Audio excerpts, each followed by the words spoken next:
تدریس اردو سے وابستہ ہیں اور مختلف لیولز پر اردو پڑھا رہے ہیں، تو یہ چیز جاننا بہت ضروری ہے کہ تشریح کا مقصد کیا ہوتا ہے۔ تشریح کا مقصد یہ نہیں کہ آپ آدھا گھنٹہ بولتے رہیں اور بچے جو ہے وہ ہماتن گوش ہو کر سنتے رہیں، اور 30 یا 40 منٹ کے لیکچر کے بعد نہ آپ کو کچھ پتا ہو کہ آپ نے کیا بولا، نہ بچوں کو کچھ پتا ہو کہ استاد نے کیا سمجھایا۔ تو 5 لفظ آپ 5-7 لفظ منتخب کریں وہاں سے، پیراگراف سے، اس کو وائٹ بورڈ پر لکھیں، اس کے حوالے لکھیں، اشعار لکھیں، اور پھر اسی کی تشریح کریں۔ ہر لفظ کی تشریح نہیں کرنی چاہیے۔ خیر یہ تو برسبیل تذکرہ تھا۔ اس کے بعد ہے تلخیص۔ تلخیص کا مطلب ہوتا ہے کسی چیز کا خلاصہ بیان کرنا، یعنی کہ کسی چیز کا جو خلاصہ ہے، جو اس کا مختصر الفاظ میں جس کو ہم کہتے ہیں، اور چونکہ آج سائنسی دور ہے اور مشینی زندگی ہے، لوگوں کے پاس وقت کی کمی ہے، تو اس لیے یہ فلیش فکشن اور مائکرو فکشن اس چیز کا زمانہ ہے۔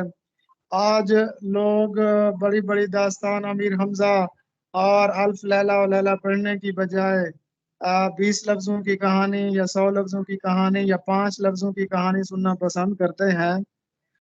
تو تلخیص نگاری کی جو اگر سب سے بڑی میں مثال دینا چاہوں، وہ سوڈان کے ایک عالم نے خطبہ دیا تھا ایک جملے کا، اور کہا تھا کہ کسی ایک غریب کو پیٹ بھر کر کھانا کھلانا 1000 مساجد تعمیر کرنے سے بہتر ہے، صفیں درست کر لیں۔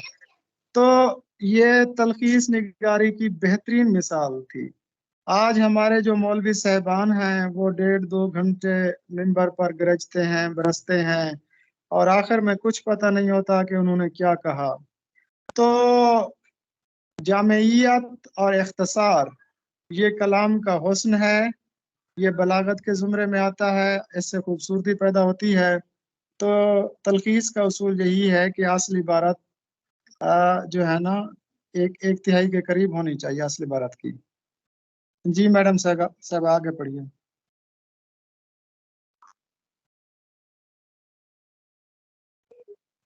جی سر۔ گرگ آشنائی کی ترکیب اردو میں مستعمل ہے جس کا مفہوم ہے۔ جی گرگ کہتے ہیں بھیڑیے کو۔ گرگ شب اکرام اللہ کا ایک مشہور ناول بھی ہے، تو کہا جاتا ہے کہ وہ راجہ گید کا چربا ہے، یا راجہ گید گرگ آشنائی۔ گرگ کا مطلب ہوتا ہے بھیڑیا، آشنائی کا مطلب ہے واقفیت، تو بھیڑیے سے واقفیت۔ تو یہ اس کے لفظی معنی ہیں، جبکہ اس ترکیب کے جو اصطلاحی معنی ہیں وہ یہ ہیں کہ بظاہر دوستی با باطن دشمنی۔ جی زاہد سالوس۔ اچھا ایک اور لفظ بھی ہوتا ہے گرگ 12 دیدہ۔ گرگ 12 دیدہ ایک ترکیب یہ بھی پوچھی جاتی ہے۔ 12 کہتے ہیں بارش کو، دیدہ کہتے ہیں دیکھی ہوئی یا دیکھا ہوا، گرگ کہتے ہیں بھیڑیا، ایسا بھیڑیا کہ جس نے بارش دیکھی ہوئی ہو۔ کہتے ہیں کہ بھیڑیا جو ہے وہ بہت زیادہ خوف زدہ ہوتا ہے، لیکن جب وہ ایک مرتبہ بارش میں بھیگ جائے تو اس کا سارا خوف ختم ہو جاتا ہے۔ گرگ 12 دیدہ یعنی پھر وہ زمانے سے آشنا ہو جاتا ہے، پھر وہ بڑا استاد بن جاتا ہے، اور پھر وہ کامل ہو جاتا ہے، اس کا سارا خوف مٹ جاتا ہے، تو وہ آزمودہ کار ہو جاتا ہے، ہنرمند ہو جاتا ہے۔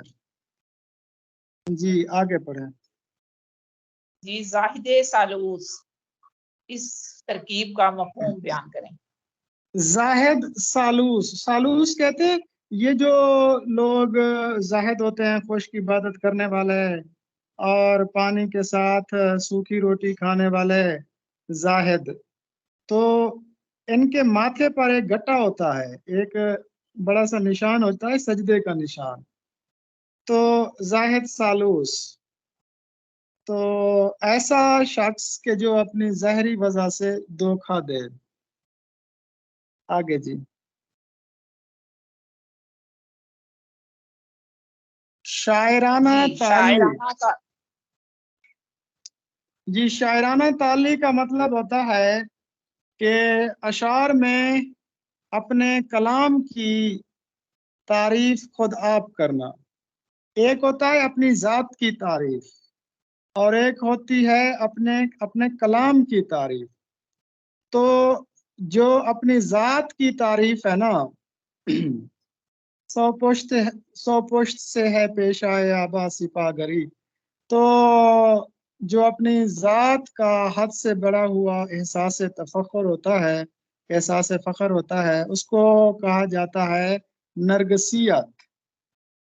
اپنی ذات کا حد سے بڑا ہوا غرور، یعنی اپنی قوم، اپنی نسل، اپنے ہنر پر فخر کرنا، وہ تو نرگسیت ہے. جبکہ اپنے کلام پر فخر کرنا، جیسے وہ میر تقی میر نے کہا تھا نا کہ سارے عالم پر ہوں میں چھایا ہوا، مستند ہے میرا فرمایا ہوا. یا پھر جیسے غالب نے کہا تھا گنجینہ معنی کا طلسم اس کو سمجھیے جو لفظ کے غالب میرے اشعار میں آوے. یا پھر غالب نے کہا تھا نا کہ ہیں اور بھی سخنور دنیا میں بہت اچھے، کہتے ہیں کہ غالب کا ہے انداز بیاں اور.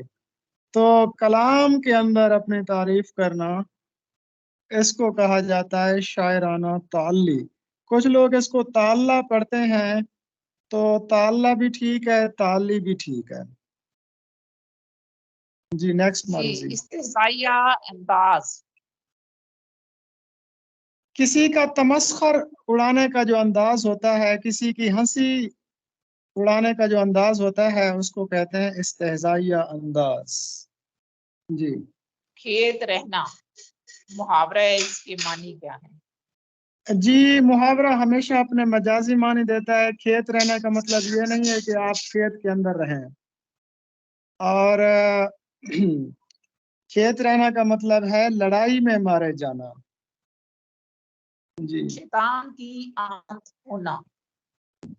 یہ محاورہ اس وقت بولا جاتا ہے جب کسی چیز کی طوالت کا اظہار کرنا ہو، طویل ہونا. جی. قدم لینا محاورہ ہے، اس کے معنی کیا ہے؟ قدم لینا. جی قدم، جیسے وہ شاعر نے کہا تھا نا کہ تم آؤ اپنے قدموں سے، میں آؤں اپنی آنکھوں سے. تو سر خم تسلیم کر لینا، ادب سے سر کو جھکا دینا، تعظیم کرنا، تعظیم کے لیے جھک جانا. جیسے وہ جاپنیز کرتے ہیں نا، وہ گھٹنوں تک جھک جاتے ہیں، یا پھر جو ہندو ہیں وہ پاؤں چھوتے ہیں. تو یہ قدم لینا کا مطلب ہوتا ہے یعنی کہ جھکنا، تعظیم کے لیے جھکنا، تعظیم کرنا. جی. ڈول ڈالنا کا مفہوم کیا ہے؟ ڈول ڈالنا کا مطلب ہوتا ہے کسی چیز کی بنیاد رکھنا، ڈول ڈالنا. جی اس کے اگلی لغوی ترکیب معنی تو ہے. ہے کنویں سے پانی بھرنا، لیکن جو محاورہ ہوتا ہے اس کے لغوی معنی نہیں ہوتے بلکہ مجازی معنی ہوتے ہیں. ڈول ڈالنا، بنیاد رکھنا. اللے تھللے کرنا. جی اللے تللے کرنا، یہ ہے فضول خرچی کرنا، اللے تللے کرنا. مجھے یاد آ رہا ہے جب میں 8ویں جماعت میں تھا، تو استاد صاحب سے میں نے، ویسے 8ویں جماعت میں نے وظیفہ لیا تھا، وظیفے کا ایگزام دیا تھا، پوری تحصیل میں نے ٹاپ کیا تھا. تو استاد صاحب سے میں نے 2 جملے پوچھے تھے. ایک تھا اللے تللے کرنا، اس کا مجھے صحیح تلفظ نہیں آ رہا تھا، اور دوسرا تھا انگشت بدندہ ہونا. میں اس کو پڑھ رہا تھا انگشت بدندہ ہونا. تو استاد صاحب نے میری تصحیح کی تھی کہ بیٹا یہ درست محاورہ ہے انگشت بدندہ ہونا، یعنی کہ دانتوں میں انگلی دبا لینا، حیران ہونا. اور مجھے یاد ہے انہوں نے ایک شعر بھی اس حوالے سے سنایا تھا 8ویں جماعت میں، جو مجھے ابھی تک یاد ہے. تم کیوں انگشت بدندہ ہو، تم بھی پتھر برساؤ، ہاں اشرف پاگل ہے، دیوانہ ہے، سودائی ہے، یہ پروفیسر اشرف صاحب کا شعر تھا جو استاد صاحب نے 8ویں جماعت میں سنایا تھا۔ تو اللے تللے کرنا، فضول خرچی کرنا، سبز قدم ہونا، منحوس ہونا۔ جی آگے پڑھیں میڈم۔ اوکے جی، اگلی ترکیب ہے سبز قدم ہونا۔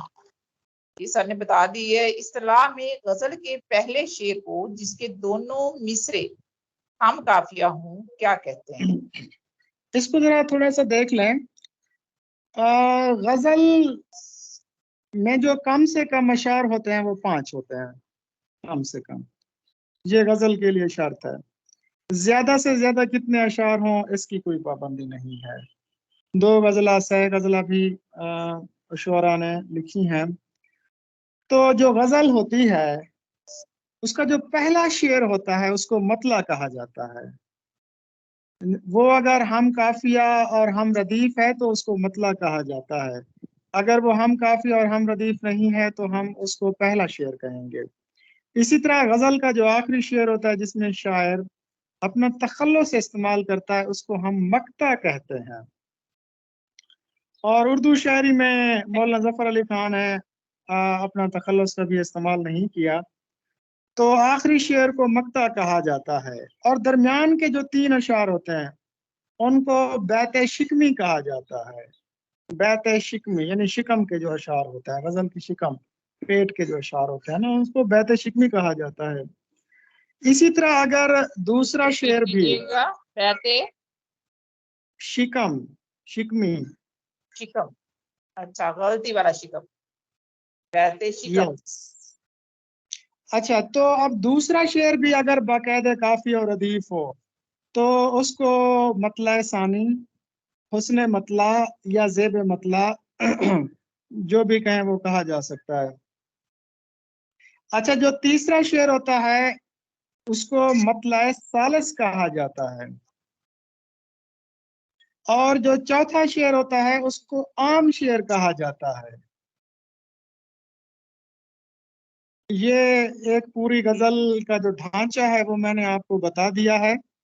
جی میڈم صاحب ذرا دوبارہ بتا دیجئے تاکہ سب بچوں کو یہ سمجھ آ جائے، کیونکہ جب ہم فرسٹ ایئر سیکنڈ ایئر کو یہ شعری اصطلاحات پڑھاتے ہیں تو ہمارے اپنے کنسیپٹ کلیئر نہیں ہوتے، اور اگر انٹرویو میں کوئی پوچھ لے ہم سے تو اس وقت بھی ہمارے کنسیپٹ کلیئر نہیں ہوتے۔ جی، غزل جو ہے کم از کم 7 اشعار پر مشتمل ہوتی ہے۔ غزل کا پہلا شعر اگر وہ ہم قافیہ اور ہم ردیف ہوگا تب وہ مطلع کہلائے گا، اگر وہ ہم قافیہ نہیں ہے تو وہ پہلا شعر کہلائے گا۔ غزل میں اگر دوسرے قافیے میں بھی قافیہ اور ردیف استعمال کیا گیا ہے تو وہ مطلع ثانی کہلائے گا۔ تیسرا شعر جو ہے وہ مطلع ثالث کہلائے گا، اور درمیان والے شعر جو ہیں، سر وہ ورڈ مجھے بھول گیا، حاصل شکم کہلائیں گے۔ جی، اگلی معروضی ہے، میں نے وہ انداز تحریر ایجاد کیا ہے کہ مراسلہ کو مکالمہ بنا دیا ہے، مراسلے کو مکالمے کا انداز کس نے دیا؟ جی، یہ سوال ریسنٹلی پیپر میں بھی پوچھا گیا تھا لیکن ایک دوسرے انداز میں، کہ غالب نے یہ جملہ کس شخصیت کو خط میں لکھا؟ تو یہ جی مرزا حاتم علی مہر تھے، مرزا حاتم علی مہر، ان کو ایک خط میں یہ جملہ غالب نے لکھا تھا۔ تو پورا جملہ یوں ہے، یہ زبانی یاد کر لیں، اگر آپ سے خطوط غالب پر بات ہو تو آپ ان کو یہ سنا سکتے ہیں، اور پورا جملہ سنانا چاہیے۔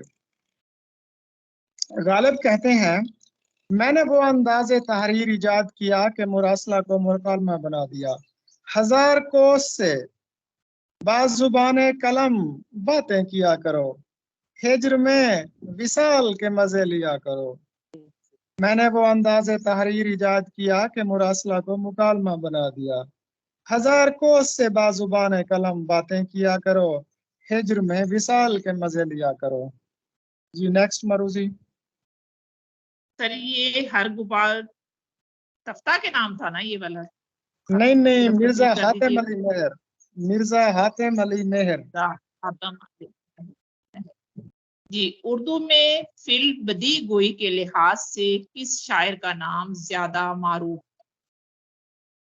فی البدی گوئی پر ہماری دوسرے لیکچر میں ڈسکشن ہوئی تھی تفصیلی. تو مولانا ظفر علی خان فی البدی گو تھے اور طویل سے طویل نظم بھی آدھے گھنٹے سے زیادہ نہیں لکھتے تھے.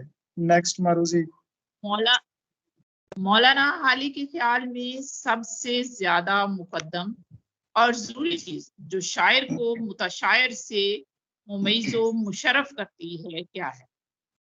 جی یہ سمجھنے کی معروضی ہے اور اکثر پیپر میں ڈیفرنٹ اینگل سے پوچھی جاتی ہے. سب سے پہلے تو یہ دیکھیں کہ مولانا الطاف حسین حالی اردو کے پہلے باقاعدہ تنقید نگار ہیں، باقاعدہ نقاد ہیں. 1893 میں انہوں نے اپنے دیوان کا جب مقدمہ لکھا تھا اس کو عنوان دیا تھا مقدمہ شعر و شاعری. بعد میں پھر وہ 1920 میں ایک الگ کتاب کی شکل میں بھی شائع ہوا تھا. تو پہلی مرتبہ اردو ادب میں کسی نے شاعری کے متعلق اپنے تنقیدی نظریات کا باقاعدہ اظہار کیا. الطاف حسین حالی پنجاب بک ڈیپو میں چونکہ انگریزی تراجم کی تصحیح کا کام کرتے تھے اس لیے ان کو Milton, کالریج، Wordsworth, T S Eliot ان لوگوں کے خیالات سے آشنائی ملی. تو یہ جو انہوں نے پھر کہا تھا کہ غالب نے کہا تھا کہ جو شاعری ہے اس کے لیے 3 چیزیں بہت ضروری ہیں شاعر کے لیے. شاعر کا تخیل بلند ہو، اس کا مطالعہ کائنات ہو اور تفحص سے الفاظ ہوں.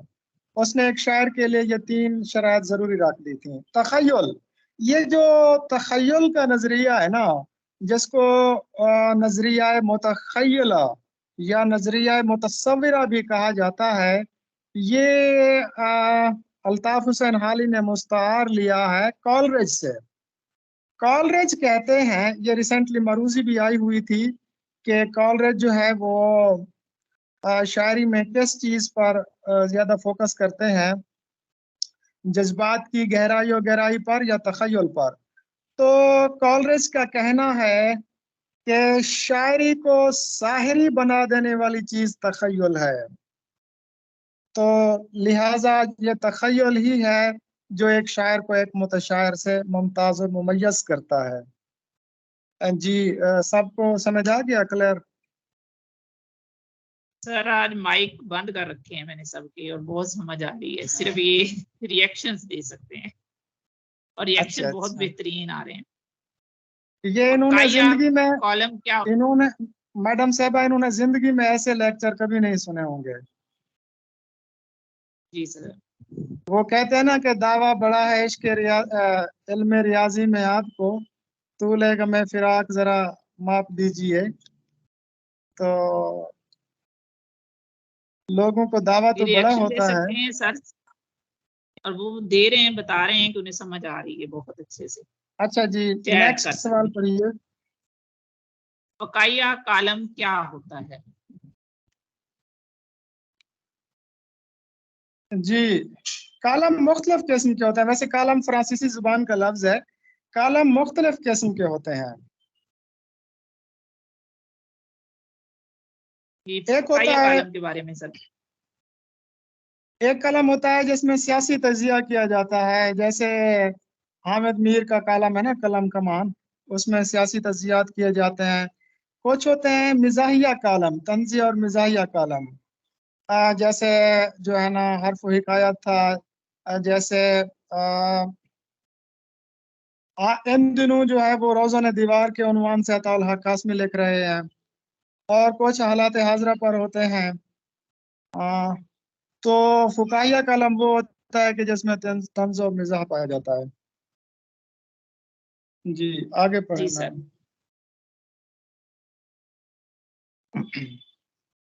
جی اگلی معروضی ہے خوجی کس کا وضع کردہ کردار ہے؟ سر یہ لفظ وضع ہے یا وضع ہے؟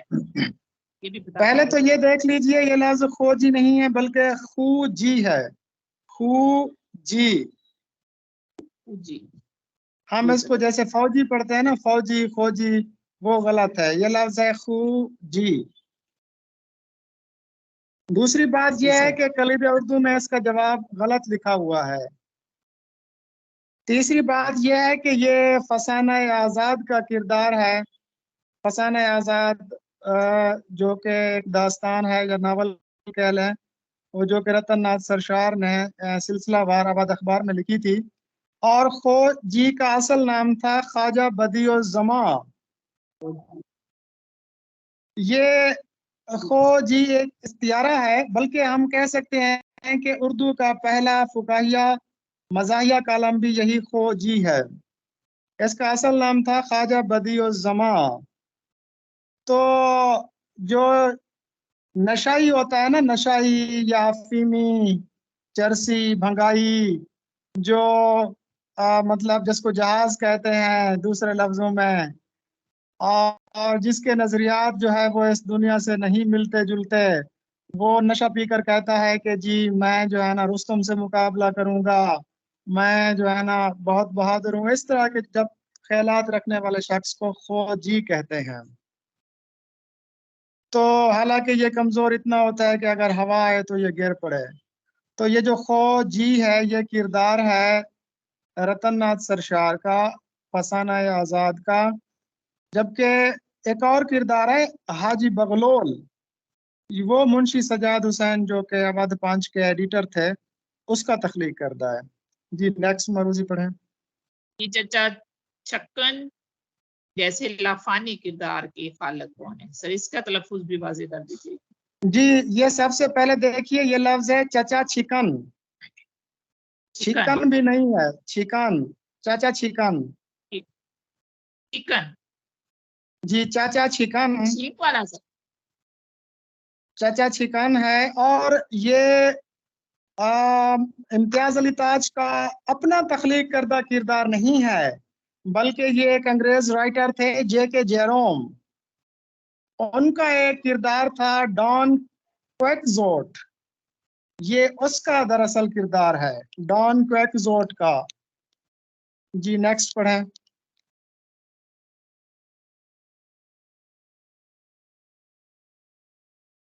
جی میڈم صاحب نیکسٹ سوال پڑھیں، میری آواز آ رہی ہے؟ سر میرا مائک آف ہو گیا تھا، میں نے کہا یہ ریپیٹ کر دیجیے گا تاکہ بچے اچھی طرح سمجھ سکیں۔ جی جے کے جیروم کا ایک کردار تھا ڈان کویکزوٹ، تو اس سے پھر انہوں نے یہ چاچا چھکن کا کردار اخذ کیا ہے۔ جزاک اللہ صاحب۔ علامہ اقبال مفکر مشرق کے لقب سے ملکب ہیں، بتائیے مصور مشرق کن کو کہا جاتا ہے؟ مصور مشرق عبد الرحمن چغتائی کو کہا جاتا ہے۔ جی نیکسٹ پڑھیں۔ اردو کس زبان کا لفظ ہے؟ یہ بھی سب کو پتا ہے، ترکی زبان کا لفظ ہے۔ ترکی زبان کا لفظ ارد سے بنا ہے، جس کا مطلب ہوتا ہے لشکر یا فوج۔ آگے پڑھیں۔ یوں بچنا تھی چار طرف اس جناب کے، جیسے کرن نکلتی ہے گرد آفتاب کے۔ علم بیان کی کون سی قسم علم بیان کی چار اقسام ہیں، چار صورتیں ہیں: تشبیہ، استعارہ، کنایہ، مجاز مرسل۔ تو اس میں یہ تشبیہ ہے، اس میں یہ کہا گیا ہے کہ جیسے سورج کے گرد کرنیں ہوتی ہیں، ویسے ہی حضرت امام حسین کے گرد برچیاں تھیں۔ تو اس میں جو یوں ہے وہ حرف تشبیہ کا استعارہ ہے، تو اس میں تشبیہ ہے۔ نیکسٹ جی۔ ہر سنگ ریزہ نور سے درے خوش آب تھا، درے خوش آب، کرن۔ جی درے خوش ہر آب، سنگ ریزہ نور سے درے خوش آب تھا، لہریں جو تھی کرن تو بھنور آفتاب تھا۔ دوریا والا سر۔ جی اب دیکھیں، اس میں جو پتھر ہیں، پتھروں کو خوبصورت ہیرے سے یعنی کہ دور سے، اور لہروں کو کرن سے، اور بھنور کو آفتاب سے تشبیہ دی گئی ہے۔ یہ دریائے فرات کی جو لہریں تھیں ان کو کرن سے، اور دریائے فرات کے اندر جو بھنور تھا اس کو آفتاب سے، اور دریائے فرات کے اندر جو کنکر پڑے ہوئے تھے ان کو قیمتی موتیوں سے شاعر نے تشبیہ دی ہے. تو اس میں 3 تشبیہات کا استعمال کیا گیا ہے. آگے جی. وہ صبح اور وہ چھاؤں ستاروں کی اور وہ نور دیکھے تو غش کرے ارنی گوہے تور. ارنی یہ گوہے تور ارنی گوئے اس شعر میں اوجتور. وہ بیان کی جی یہ استعارہ ہے. ارنی گو کہا جاتا ہے حضرت موسیٰ علیہ السلام کو. ویسے اگر سند کے لحاظ سے دیکھا جائے تو تلمیحی ہے، اور اگر علم بیان کے حوالے سے دیکھا جائے تو استعارہ ہے. یعنی حضرت موسیٰ علیہ السلام کو پورے کا پورا ارنی گو کہا گیا ہے. تو یہ وہ پورا واقعہ ہے کہ جب حضرت موسیٰ علیہ السلام کوہ طور پر گئے تھے اور اللہ تعالیٰ سے کہا کہ میں نے آپ کو دیکھنا ہے تو پروردگار نے کہا کہ آپ مجھے نہیں دیکھ سکتے. تو ارنی گو اوجتور کہ پروردگار مجھے دکھا تو یہ اس واقعے کی طرف اشارہ ہے. اگر صنائع بدائع کے حوالے سے دیکھا جائے تو سند تلمیحی ہے، اور اگر علم بیان کی روح سے دیکھا جائے تو استعارہ ہے. آگے جی. کسی نے مول نہ پوچھا دلے شکستہ کا، کوئی خرید کے پوچھا پیالہ کیا کرتا. یہاں پہ خریدار رونگ لکھا ہوا ہے، کوئی خرید کے. جی یہ مطلب غلطی بھی ہے اس میں. تو یہ شعر ہمارا ہو چکا ہے، اس میں ٹوٹے ہوئے دل کو ٹوٹے ہوئے پیالے سے تشبیہ دی گئی ہے. نیکسٹ جی. جی سر.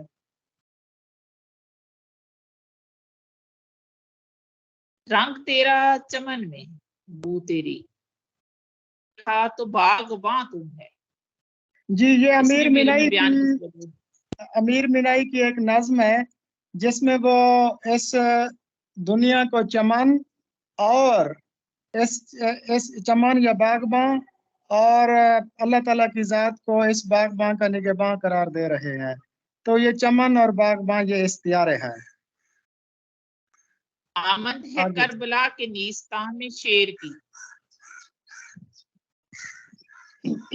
اس کو جی یہ میر انیس کا ایک مصرع ہے. پورا شعر یوں ہے: آمد ہے کربلا کے نیستان میں شیر کی، ڈیوڑھی سے چل چکی ہے سواری دلیر کی. تو یہ شعر جو ہے یہ استعارہ کے طور پر استعمال. آمد ہے کربلا کے نیستان میں شیر کی، ڈیوڑھی سے چل چکی ہے سواری دلیر کی. اس کو ہم ڈیوڑھی کہتے ہیں، وہ غلط ہے. ڈیوڑھی لفظ ہے. ڈیوڑھی سے چل چکی ہے سواری دلیر کی. میر انیس کا شعر ہے، اس میں استعارہ ہے. آگے جی. ایک کھیل ہے اورنگے سلیماں میرے نزدیک. اس شعر میں کون سی سند استعمال ہوئی ہے؟ پہلا مصرع دیا ہے. غالب کا انتہائی خوبصورت شعر ہے جو کہ غالب کو ایک بہت بڑا صوفی ظاہر کرتا ہے. پورا شعر یوں ہے: ایک کھیل ہے اورنگ سلیماں میرے نزدیک، ایک بات ہے اعجاز مسیحا میرے آگے. اس میں 2 تلمیحات ہیں. اورنگ سلیماں حضرت سلیمان علیہ السلام کی جو بادشاہت تھی. اورنگ کہتے ہیں وہ علاقہ جو کسی کے زیر سلطنت ہو. حضرت سلیمان علیہ السلام کے پاس ایک انگوٹھی تھی جس پر اسم اعظم کندہ تھا، اور وہ پوری دنیا پر بادشاہت کرتے تھے. یہ اس طرف اشارہ ہے. ایک بات ہے اعجاز مسیحا میرے نزدیک. تو اعجاز مسیحا حضرت عیسیٰ علیہ السلام اپنے قوم بیزنی لا کہہ کر مردوں کو زندہ کر دیتے تھے. تو غالب کہتے ہیں کہ مردوں کو زندہ کرنا ہو یا پھر حضرت سلیمان علیہ السلام جیسی بادشاہت ہو، یہ میرے نزدیک کھلونوں سے زیادہ اہمیت نہیں رکھتے. کیا خوبصورت بات کی ہے غالب نے. یہ ہے اصل تصوف. اس لیے کہا جاتا ہے کہ غالب اگرچہ صاحب حال صوفی تو نہیں تھے لیکن صاحب کال صوفی ضرور تھے. آگے جی. پیاسی جو تھی سپاہی خدا 3 رات کی، ساحل سر پٹکتی تھی موجیں فرات کی. اس میں بھی سر حسن تعلیل جی حسن تعلیل سے کام لیا گیا ہے کہ وہ جو فرات کی جو لہریں تھیں وہ ساحل پہ جب سر پٹک رہی تھیں تو اس کی وجہ بیان کی گئی ہے. آگے جی آسان جی تھا یہ۔ اگلا شعر ہے، سبزے کو جب کہیں جگہ نہ ملی، بن گیا روئے آب پر کائی۔ اس ہاں میں بھی روئے سر آپ سند پر بتائیں۔ کائی، یہ غالب کا سائنسی فکر کا ایک استعارہ ہے۔ تو یہ مبالغہ ہے، مبالغہ ہوتا ہے کہ کسی چیز کو بڑھا چڑھا کر بیان کرنا، یعنی ایسا واقعہ کہ جس کو انسانی عقل سمجھ سکے اور انسانی آنکھ دیکھ سکے، لیکن اس کو بڑھا چڑھا کر بیان کر دینا، یہ مبالغہ کہلاتا ہے۔ آگے جی جی سر، چشم مانی آشنا میں ہے مقام ان کا، سہوئے کاتب سے مقدم ہوں مؤخر سینکڑوں۔ اس شعر میں کون سی صنعت کا استعمال؟ بہت ہی خوبصورت شعر ہے خواجہ حیدر علی آتش کا، بہت ہی خوبصورت، ذرا سنیے۔ دل پہ صدمہ ایک پہنچا بازوں پر سینکڑوں، واہ، یہ خوبصورت ترین غزل ہے آتش کی۔ لوگوں نے آتش کو بھلایا ہوا ہے، لیکن اس کی جو غزلیات ہیں وہ بھی بڑی شاندار ہیں۔ دل پہ صدمہ ایک پہنچا بازوں پر سینکڑوں، گم ہوئے ہیں اپنے یوسف سے برادر سینکڑوں۔ کیا بات ہے، یہ سعادت کس کی قسمت میں لکھی ہے، دیکھیے خون گرفتہ ایک میں ہوں اور خنجر سینکڑوں۔ ایک اور خوبصورت شعر، فقر کے کوچے میں قدر دولت دنیا نہیں، یعنی جو فقر کا کوچہ ہے نا اس میں دنیا کے دولت کی قدر نہیں ہے۔ زبردست، ذرا خوبصورت شعر ہے میم، دیکھیے گا۔ فقر کے کوچے میں قدر دولت دنیا نہیں، ٹھوکریں کھاتے پھریں پارس سے پتھر سینکڑوں۔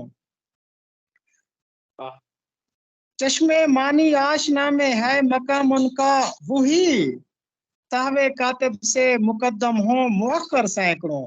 مقدم اور مؤخر یعنی کاتب تقدیر کی غلطی سے، کہ جس نے بادشاہ بننا تھا وہ فقیر بنا ہوا ہے، جس نے فقیر بننا تھا وہ بادشاہ بنا ہوا ہے، یہ اس کی اپنی دین ہے جس کو پروردگار دے۔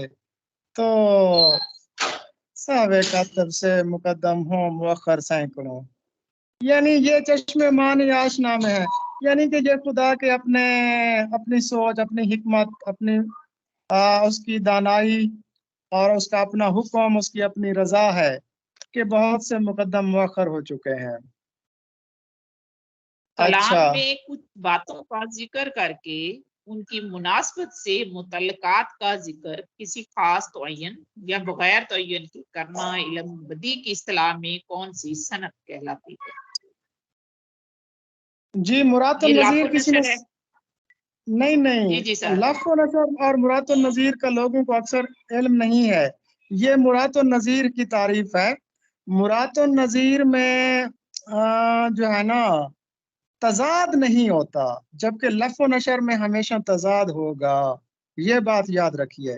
جیسے ایک سب آگ ایک سب پانی، دیدہ و دل عذاب ہیں دونوں، اس میں مناسبت لفظی بھی ہے لیکن تضاد ہے۔ اچھا، اسی طرح اقبال کا ایک اور شعر دیکھ لیجئے کہ تیرے آزاد بندوں کی نہ یہ دنیا نہ وہ دنیا، یہاں مرنے کی پابندی وہاں جینے کی پابندی۔ تو مرنا جینا یہ بھی لفظ و نشر ہے، لفظ و نشر میں ہمیشہ تضاد کا تعین ہوگا، اگر تضاد کا لفظ نہیں ہے تو وہ مرات النظیر کی ڈیفینیشن ہوگی، تو یہ مرات النظیر کی ڈیفینیشن ہے۔ آگے پڑھیں میم۔ کلام میں کسی لفظ کے دو معنی نکلتے ہوں، آدمی مخمس جائے کہ کون سے معنی مراد ہیں، تو ایسی صنعت کو اصطلاح میں کیا کہتے ہیں؟ یہ تو صنعت ہے، یہاں میں وہم میں ڈالنا، ایک لفظ کے دو معنی نکلنا۔ شاعر کی جو مراد ہوتی ہے نا وہ بعید کے معنی ہوتے ہیں، دور کے معنی ہوتے ہیں۔ آگے جی شب جو مسجد میں جا پھنسے مومن، رات کاٹی خدا خدا کر کے۔ جی خدا بھی خدا صنعت کر کے، بتائیں۔ اس میں لفظ ابہام ہے، یعنی خدا خدا کرنا، اللہ اللہ کرنا یا خدا خدا کرنا بڑی مشکل سے۔ جی آگے۔ گلشن دہر میں اگر جوئے مہ سخن نہ ہو، پھول نہ ہو کلی نہ ہو سبزہ نہ ہو چمن نہ ہو، اس میں بھی صنعت بتانی ہے۔ جی یہ صنعت مرات النظیر ہے۔ اب دیکھیں گلشن بھی ہے، اور پھول بھی ہے، کلی بھی ہے، سبزہ بھی ہے، چمن بھی ہے. ٹھیک ہے، یہ اقبال کی ایک مشہور نظم ہے بانگ درا کے آخری حصے میں، حصہ سوم میں ہے، شاعر کے عنوان سے. بڑی خوبصورت یہ نظم ہے، یہ اس کا آخری شعر دیا گیا ہے. تو اس میں صنعت مرات النظیر کا استعمال کیا گیا ہے. غالب آگے اپنا یہ عقیدہ ہے بقول ناسخ، آپ بے بہرا ہیں جو متقدے میر نہیں. جی، یہ دوسرا جملہ جو ہے نا، آپ بے بہرا ہے جو معتقد میر نہیں، یہ انورٹڈ کاماز میں ہے، یہ تضمین ہے. شاعری میں اکثر شعراء کسی دوسرے شاعر کا ایک مصرع یا پورا شعر اپنے کلام میں لے آتے ہیں، اس کو تضمین کہتے ہیں. تضمین عربی لفظ ضم سے مل کر بنا ہے، اس کا مطلب ہوتا ہے گرہ لگانا، جوڑنا، یعنی جوڑ لگانا، پیوند لگانا. تو یہ غالب نے گرہ لگائی ہے، تضمین ہے. ابن مریم ہوا کرے کوئی، میرے دکھ کی دعا کرے کوئی. دعا اور دوا، یہ دوا ہے لفظ. جی، اس میں تو ابن مریم تلمیحی ہے نا اس میں. ابن مریم علیہ السلام کا بیٹا، حضرت عیسیٰ علیہ السلام اللہ تعالیٰ کے حکم سے پیدا ہوئے تھے نا، بغیر باپ کے.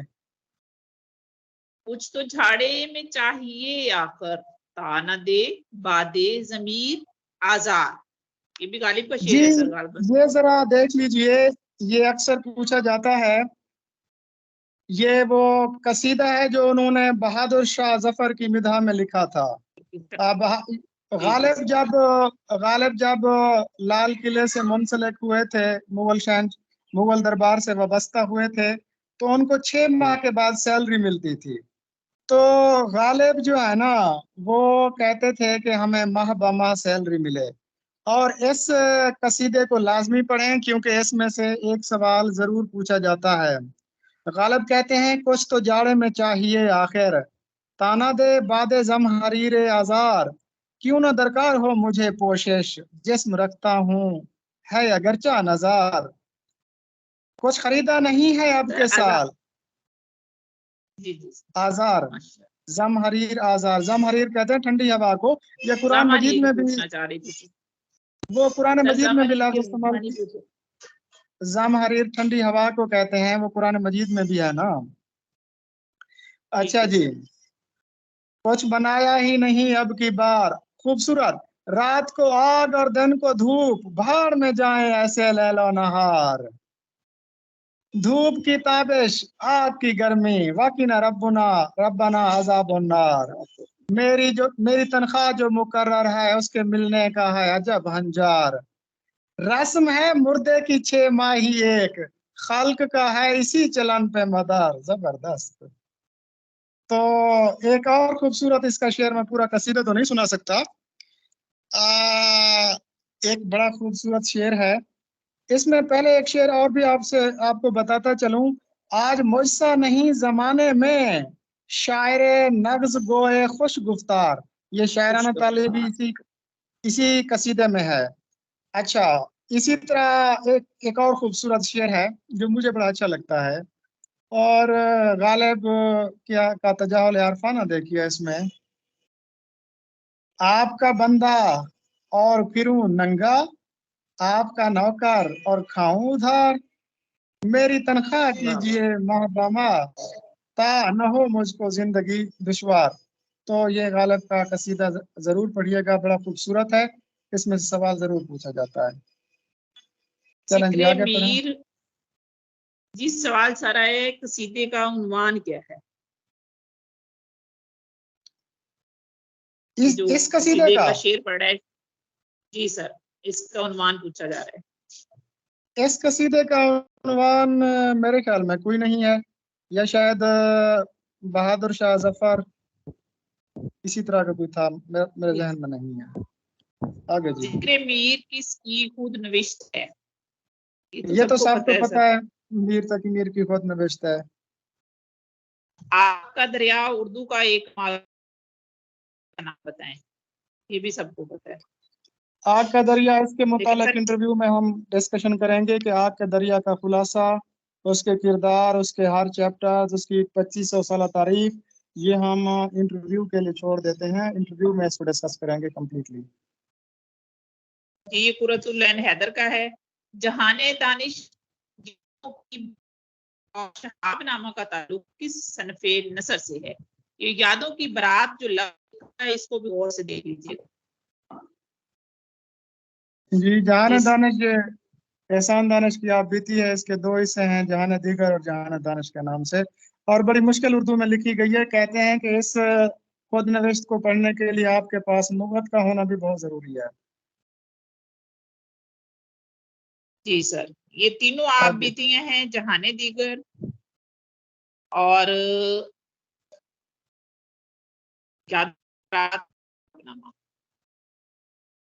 چراغ تلے، زرگزشت دہن اور آب گم سے کس مزاح نگار کا نام ذہن میں آتا ہے؟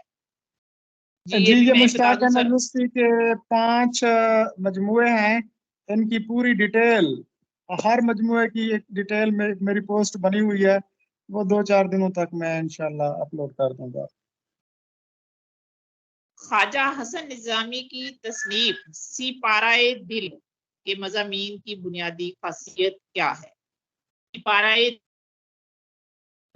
جی خواجہ حسن نظامی جیسا کہ آپ کو پتہ ہے بست نظام الدین اولیاء میں 1879 میں یہ پیدا ہوئے تھے، اور خواجگان تھے اور صوفی تھے اور بہت بڑے زبردست نثر نگار بھی تھے، شمس العلماء بھی تھے.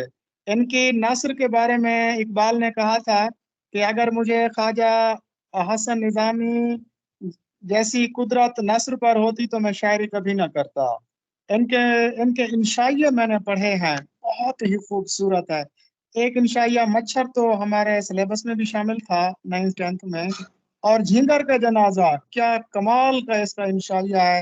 وہ میم آپ پڑھیے نا تو وہ جو سست اور کاہل ملا ہے نا، ان پر انہوں نے طنز کی ہے کہ یہ جو جھینگر ہے یہ اکثر فتووں کی کتاب میں چھپا رہتا ہے. بہت خوبصورت ان کی جو نثر ہے نا، بہت شاندار ہے. تو ان کی ایک تصنیف ہے سی پارائے دل، اس کے ہر مضمون میں تصوف ہے، کیونکہ یہ خود بھی مطلب تصوف سے وابستہ تھے. اور آپ کو پتہ ہے کہ اقبال نے اسرار خودی میں جو ہے نا وہ عدم تصوف پر چوٹ کی تھی، افلاطون پر اعتراضات کیے تھے، تو اس کی وجہ سے پھر خواجہ حسن نظامی اور دوسرے لوگ ناراض ہو گئے تھے. بعد میں ابو الکلام آزاد اور دوسرے لوگوں نے اقبال کو سمجھایا کہ آپ پلیز اس موضوع پر عدم تصوف پر ذرا بات نہ کریں.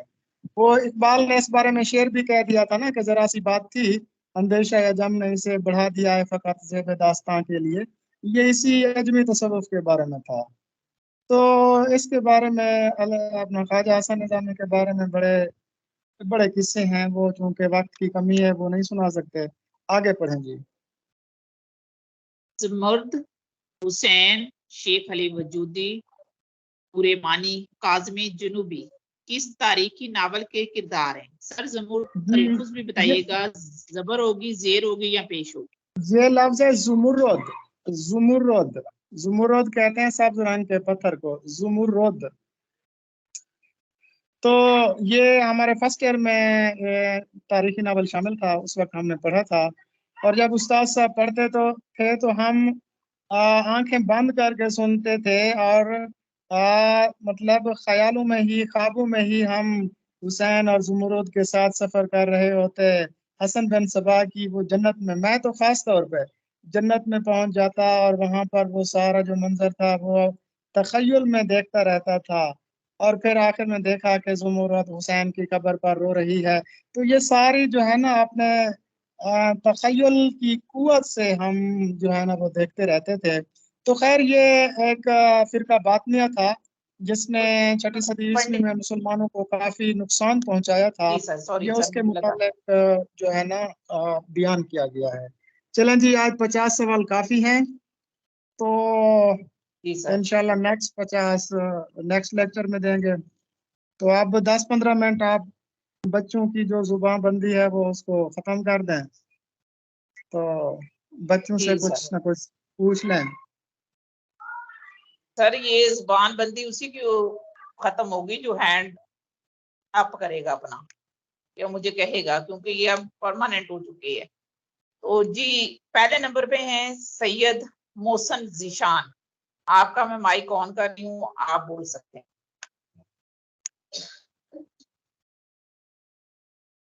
جی السلام علیکم سر. جی وعلیکم السلام. جی سر سید محسن بول رہے ہیں. جی سر میں یہ بولیں مطلع آپ. کے حوالے سے سوالات کرنا چاہتا ہوں. میری آواز آ رہی ہے سر آپ کو؟ جی بالکل آ رہی ہے, آپ بولیں سر, سن رہے ہیں, آنسر کرتے ہیں. مطلع جو ہے اس کا ماخذ کیا ہے, یہ کہاں سے نکلا ہے, اس کی جمع کیا ہوتی ہے, اور ایک غزل کے اندر کتنے مطلع آ سکتے ہیں؟ جی مطلع عربی جی زبان کا لفظ ہے, یہ اسم ظرف مکان ہے. اس کا لغوی معنی ہے طلوع ہونے کی جگہ. تو اس کا اگر جواب دیں کہ مطلع کی جمع مطالع ہے, اگر ہم اس کا جواب یہ دیں کہ مطلع کتنے آنے چاہیے, تو اس کے لیے کوئی پابندی نہیں لگائی گئی. آپ شمس الرحمان فاروقی کی کتاب پڑھیں, میں نے تو پڑھی ہوئی ہے, اس میں انہوں نے واضح لکھا ہے کہ زیادہ مطلع لانا کلاسیکل جو استاد شعراء تھے وہ اچھا نہیں سمجھتے تھے. یہ بعد کے شعراء ہیں جو 17 مطلع بھی لاتے ہیں. تو اگر غزل کا سٹرکچر دیکھیں تو اس میں تو ایک ہی مطلع آتا ہے, اس کے بعد مطلع ثانی, اس کے بعد پھر مطلع ثالث, یعنی زیادہ سے زیادہ 3 مطلع آ سکتے ہیں اگر غزل کے سٹرکچر کو دیکھیں. ویسے 17 مطلعوں کی بھی لکھی گئی ہیں. جی اور کوئی سوال؟ جی سر اس کے علاوہ جی آپ نے ایک بتایا تھا کہ لف و نشر میں تضاد ہوتا ہے اور مرات و نظیر میں تضاد نہیں ہوتا. تو غلط سر تو نہیں یہ بتایا؟ نہیں سر, یہ میں نے میرا سوال تو سن لینا پورا. تو یہ سر تضاد جو ہے, صنعت جو تضاد ہے, یہ اس کی بیسیکلی اقسام کتنی ہوتی ہیں؟ یہ آپ کو بعد میں بتا دیں گے, آپ اتنی ڈیٹیل میں نہ جائیں. وہ تضاد سلبی وغیرہ وہ مجھے پتا ہے, وہ ساری ڈیٹیل بعد میں بتائیں گے. کسی اور کو موقع دیں. جی جی سر تھینک یو. جی کہ آپ لوگ ایک ہی سوال کریں کیونکہ ہمارے پاس ٹائم شارٹ ہے. میڈم, جی اگر اس طرح اسلم سے یہ ثانی بچے علی. پوچھنا شروع ہو جائیں تو میں شام تک ہی بیٹھا رہوں. یہ جی یہ سر. نہ کہیں کہ مجھے سمجھ نہیں ہے, مجھے ہر چیز کی سمجھ ہے. میں نے 24,000 کتب پڑھی ہوئی ہیں. تو لیکن مسئلہ وقت کا ہے کہ میں کیسے اب جواب دے پاؤں گا. تو ان سے سوال نہ پوچھیں, بس ان سے تھوڑا سا ان کے تاثرات پوچھ لیں, سوال جواب نہ پوچھیں. ایک ایک سوال اور ان شارٹ کریں تاکہ سر آپ کو جواب دے سکیں. اسلم ثانیہ لکھا ہوا ہے انہوں نے نام. آپ کا مائک آن ہے, آپ بول سکتے اچھا, ہیں. وہ میڈم صاحبہ بول آپ کا ایک سکتے ہیں. مشورہ تھا کہ ایک سیشن ایسا رکھ لیجیے کہ جس میں جرنل ڈسکشن ہو, عام مطلب جو مسائل ہیں ان پر گفتگو ہو, اردو ادب کے سے ہٹ کے. اور ایک دن مطلب ایسا رکھ لیں کہ جس میں جسٹ سوال و جواب ہوں, کیونکہ آپ 1.5 گھنٹے کا ایک السلام لیکچر علیکم. دیتی ہیں. ایک لیکچر دینے کے بعد آپ اتنے تھک چکے ہوتے ہیں کہ اوپر سے پھر اتنے سوالات. تو یہ تھوڑا سا اس کو آرگنائزڈ کرنا پڑے گا میم. سر آپ السلام جب ٹائم علیکم. نکالیں گے ایک سیشن رکھ لیں گے تاکہ بچے آپ سے بات کر سکیں. جی کون بول رہا یس ہے؟ بالکل صحیح. جی میم ثانیہ اسلم بات کر رہی ہوں. سر میرا کوشچن جی یہ ہے کہ بولیں جیسے ثانیہ. آج پی پی ایس سی کے ہم پیپر کر رہے ہیں, تو کائنڈلی آپ تھوڑا سا ہمیں گائڈ کر دیں کہ ہمیں پیپر اٹمپٹ کیسے کرنا ہے. لائک اس میں نیگیٹو مارکنگ ہوتی ہے, اسے کیسا بچا جائے, کیونکہ میرا فرسٹ اٹمپٹ ہے تو کوئی آئیڈیا نہیں ہے اسے کیسے اٹمپٹ ہاں جی, کرنا ہے. اس کے اور بعد بہت اکثر ہی کہتے ہیں کہ زبردست نیگیٹو آپ نے سوال مارکنگ بہت پوچھا زیادہ ہے. ہوتی ہے, تو پلیز تھوڑا آپ سا نے گائڈ کر بہت دیں. ہی پریا. زبردست اور اہم سوال پوچھا ہے. ایک ہوتی ہے گریپ, جیسے میری گریپ تھی, میں نے 15 منٹ میں پورا اردو کا پیپر حل کر لیا تھا اور پھر میری پہلی پوزیشن آئی تھی. ایک ہوتی ہے کہ آپ کی اتنا دسترس ہو کہ آپ جسٹ ایک لفظ کو دیکھیں اور ببل فل کر دیں. دوسرا ہوتا ہے کہ جو نارمل لوگ ہوتے ہیں, میجورٹی جو بس ایسے ستی سی تیاری کر کے جاتے ہیں, جن کے اپنے سبجیکٹ پہ گریپ بھی نہیں ہوتی, تو وہ بیچارے پھر پریشان ہو جاتے ہیں کہ کون سا جواب درست ہے. اس کا پہلا طریقہ کار تو یہ ہے کہ آپ اپنے مطالعے کو وسیع کریں. دوسرا یہ ہے کہ آپ چیزوں کو انتہائی غور سے دیکھیں. جیسے آپ ابھی میم نے جو ایک شعر پڑھا تھا نا کہ کوئی خرید کے ٹوٹا پیالہ کیا کرتا, وہاں پر وہ پرنٹنگ کی غلطی تھی, خریدار لکھا ہوا تھا. تو میڈم صاحبہ نے کہا کہ یہ لفظ خرید کے ہے، خریدار نہیں ہے. تو آپ مطلب چیزوں کو اس طریقے سے دیکھیں، گہری نظر سے دیکھیں. تیسری بات یہ ہے کہ پیپر اٹیمپٹ کرنے کے لیے یہ ہے کہ اگر پیپر کا ڈیفیکلٹی لیول دیکھیں اور پھر اس کے بعد سیٹس کو دیکھیں. اگر سیٹس 50 کے قریب ہیں تو آپ یقین رکھیں کہ میرٹ راؤنڈ اباؤٹ